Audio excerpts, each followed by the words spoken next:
दोस्तों, आज की कहानी है बहू काश हमारी कोई औलाद ही ना होती तो अच्छा होता। दोस्तों, कहानी शुरू करने से पहले अगर हमारे चैनल को सब्सक्राइब नहीं किया हो तो कर लीजिए ताकि आपके पास पहुंचे हर नया वीडियो। अभी भी रमा भूत बनी वैसे ही भीगी बैठी हुई थी।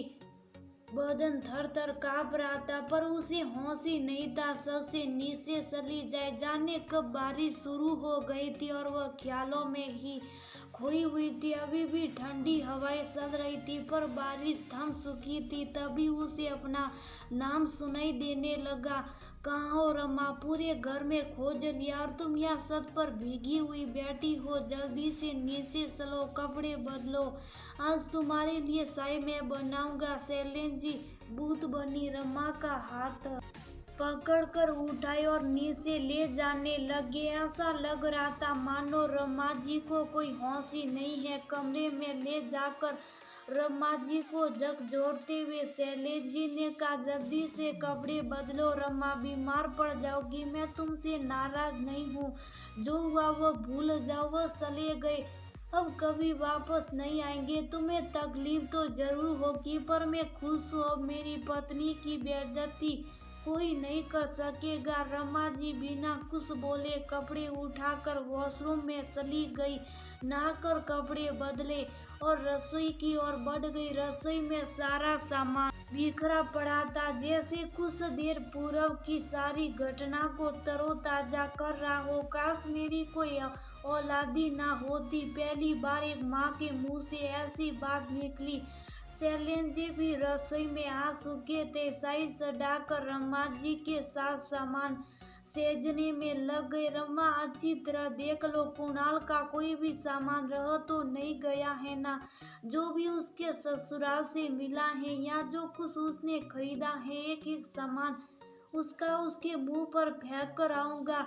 बदतमीजी कहीं का, जरा सा शऊर नहीं। अपने माता पिता से बात करने का जाहिल हो गया। बीवी की सह पाकर बुदबुदाते हुए शैलेंद्र जी अपने इकलौते मन्नत से हुई संतान को गाली दिए जा रहे थे। क्या कमी रह कर दी थी जी? सब कुछ तो हमारे बाद उसका ही होता, फिर अभी से ये क्या जिद करने लगा था? घर अपने और बहू के नाम करवाने पर तुला हुआ था। मैं तो ममता में अंधी होकर भी देती, जो बहू की बात कानों में ना पड़ती। अच्छा होता हम बे औलादी रहते, ये दुख तो ना झेलना पड़ता। शैलेंद्र जी के कंधे पर सिर टिकाकर फूट फूट कर रमा जी रोने लगी। रमा, दोस्त शायद हमारा ही है। अपने बेटे की हर मांग बिना कुछ सोचे समझे जी पूरी करने चले थे। आज जो मैं वक्त पर ना आता, हम अपनी घर से बेघर हो गए रहते। तुम्हें कह दे रहा हूँ, अब भूल से भी उस नालायक का नाम ना लेना। शादी के 10 साल बाद हुआ था ना? बस तुम उसके बाद के सारे साल भूल जाओ, पहले वाले 10 साल याद करो जब सिर्फ हम दोनों साथ थे। शैलेंद्र जी बोले। शैलेंद्र जी चाय लेकर बाहर बरामदे में रमा जी के साथ जाकर बैठ गए। कुणाल और उसकी पत्नी कृतिका की बातें अभी भी रमा जी के मस्तिष्क में हथौड़े की चोट दे रही थी। माँ, ये घर तुम्हारे नाम है ना? ऐसा करो, ये घर हम दोनों के नाम कर दो। कृतिका से यही कहकर शादी किया ताकि घर मेरा है। अब वो कहती हैं रहने दो, ये घर तो मम्मी जी के नाम है। जब तक ये घर उनके नाम पर रहेगा मुझे उनकी हर बात माननी पड़ेगी। मेरा है ही क्या फिर? तुम्हें कोई अंतराज तो नहीं है ना? कर दोगी ना हमारे नाम पर? बेटा, बिना तेरे पापा से पूछे कैसे कुछ कर सकती हूँ? फिर घर के नए पेपर बनवाने होंगे। रमा जी ने कहा, उसकी चिंता मत करो माँ, हमने सब बनवा लिया, बस तुम्हारे हस्ताक्षर ही तो चाहिए। जाओ कृतिका, वह पेपर ले आओ। कुणाल ने कहा। कृतिका पेपर लेने गई तो उसे मिल ही नहीं रहा था। तब उसने कुणाल को आवाज दिया। पेपर मिलते ही कृतिका खुशी से उछलते हुए बोली, कुणाल, मैंने तुमसे शादी इसी शर्त पर की थी कि घर मेरे नाम करवा कर इन दोनों को यहाँ से निकाल दो, वो मजदूर है ना। अरे हाँ मेरी जान, तुम्हें किसी बात के लिए कभी मना कर सकता हूँ, कुणाल ने कहा था। रमा जी ये बात सुनकर सकते में आ गई थी। पति शैलेंद्र जी किसी काम से बाहर गए हुए थे, मौसम भी बिगड़ रहा था। अब क्या करूँगी, बेटा तो बहू की बात मान हमें हमारी घर से निकाल देगा। नहीं नहीं, इतने जतन से पाई जोड़कर ये घर बनाया है, इसे किसी को नहीं दे सकती। देने के बाद हम सड़क पर आ जाएंगे, बस किसी तरह शैलेंद्र जी आ जाए। रमा जी मन ही मन सोचने लगी। लो माँ दस्तखत कर दो।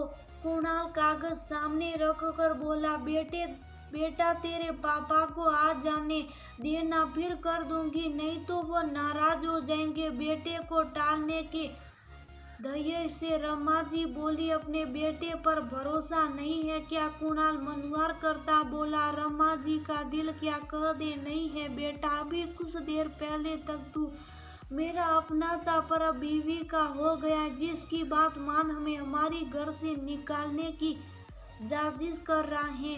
ममता सच में अंधी होती, ये बात आज रमा को समझ आ रही थी। बेटा कार्तिका से शादी की जिद किए, बेटा तो जो पैसे के शका शोध में पागल थी। कुणाल की अच्छी खासी नौकरी और पौष इलाके में उसका करोड़ों का घर कार्तिका के लिए काफी था। कुणाल को पटा लिया और इस कदर हावी हो गई थी कि रमा और शैलेंद्र जी बेटे की खुशी देख सहमति दे दिए थे। साल भी तो ना बीता था अभी, और कुणाल घर की बात छेड़ दिया था। बेटा भरोसा है, पर ये घर तेरे पापा का भी है, उनकी मर्जी भी तो जरूरी है ना, रमा जी ने कहा।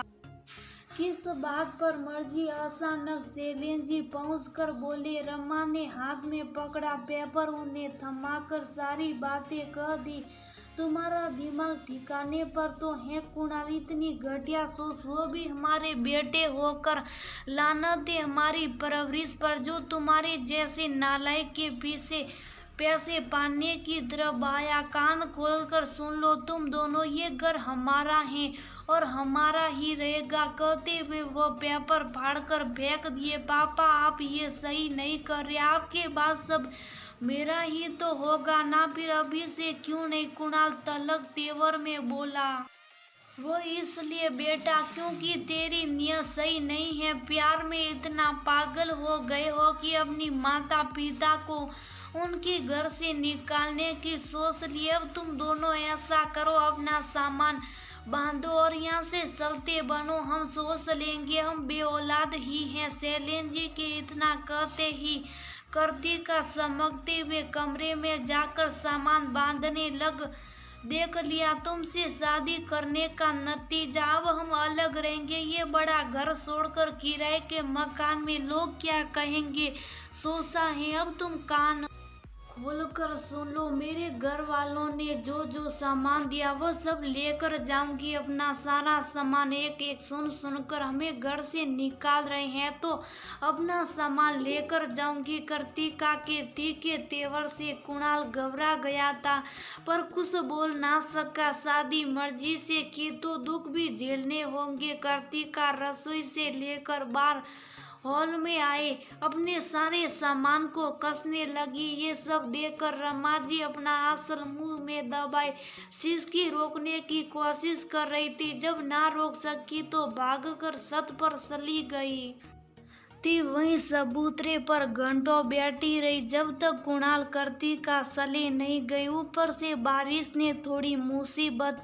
ला दी थी, पर शैलेंद्र जी कठोर बने रहे। बाप बेटे की इस हरकत पर रो रहा था, पर आंसू बहाने का हक कहाँ होता। पर पत्नी के लिए जिस हिसाब से घर बनाया था, उसे हाथ से जाने देने की गलती नहीं करना चाहते थे। हाँ, जाते जाते कुणाल से जरूर कह दिया था, जब सिर फिरा दिमाग कुछ समझदार हो जाए तो लौट कर आ सकते हो, पर जब तक हम जिंदा हैं घर हमारा है और हमारा ही रहेगा। कुणाल कुछ ना बोला, एक गाड़ी में सामान लदवा निकल गया किसी दोस्त के घर के पास, घर किराए पर लेकर रहने। कुणाल के जाने के बाद शैलेंद्र जी बैठकर खूब रोए। जिस बेटे के लिए ना जाने कितनी मन्नत मांगी, कितनी रातें जाकर गुजारी, वही आज उन्हें घर से निकालने की सोच रहा था। अचानक जोर से बिजली चमकी तो दोनों अपनी यादों से बाहर निकल गए। एक दूसरे का हाथ पकड़कर बोले, कभी कभी जिंदगी बहुत कुछ सिखा देती है, पर इतना यकीन है वो हमारा बेटा है, एक दिन लौट कर आएगा। बस उस दिन का इंतजार करना होगा, और ना आए तो क्या हुआ, हम है ना एक दूसरे के लिए। शैलेंद्र जी और अम्मा जी फिर से जिंदगी जीने की कोशिश में लग गए। बेटे का मोह छोड़ नहीं पा रहे थे, पर धीरे धीरे संभलने लगे। कृतिका बहुत समय तक कुणाल का साथ नहीं निभा सकी। उसे लग्जरी का शौक था। यहाँ तो शैलेंद्र जी घर खर्च करते थे, अपना घर था तो ना किराए का टेंशन था, ना किसी और बात का। अपनी कमाई खुद पर ही उड़ा रहे थे, पर उधर जाकर कृतिका को दिक्कत होने लगी। अनबन की स्थिति आने लगी। थक कर कुणाल कृतिका से अलग हो गया, लौटकर वापस माता पिता के पास आ गया। देर से सही समय रहते उसे कृतिका के प्यार के झांसे से मुक्ति मिल गई थी। उसने माता पिता से अपनी गलती की माफी मांगी। अपने इकलौते बेटे से आखिर कब तक नाराज रहते, उसे माफ कर गले से लगा लिया, और इस बार अपनी पसंद की जान पहचान की लड़की को कुणाल के लिए सुनकर उसका विवाह करवा दिया। वक्त के साथ साथ कुणाल भी कृतिका को भूल वनिता को अपनी पत्नी स्वीकार कर इसी घर में माता पिता के सानिध्य में रहने लग। कभी कभी माता पिता को अपने बच्चों की खुशी के खातिर बहुत कुछ कुर्बान कर देते, पर अब समय आ गया कि ये सोचे समझे कि बच्चे किस तरह उनके लिए सोचते हैं। हमारे बाद सब कुछ बच्चों का ही होता है, पर पहले से नाजायज मांग कभी कभी माता पिता के लिए दुखदायी बन जाता है। इसलिए जो भी फैसला करे सोच समझ कर करना चाहिए।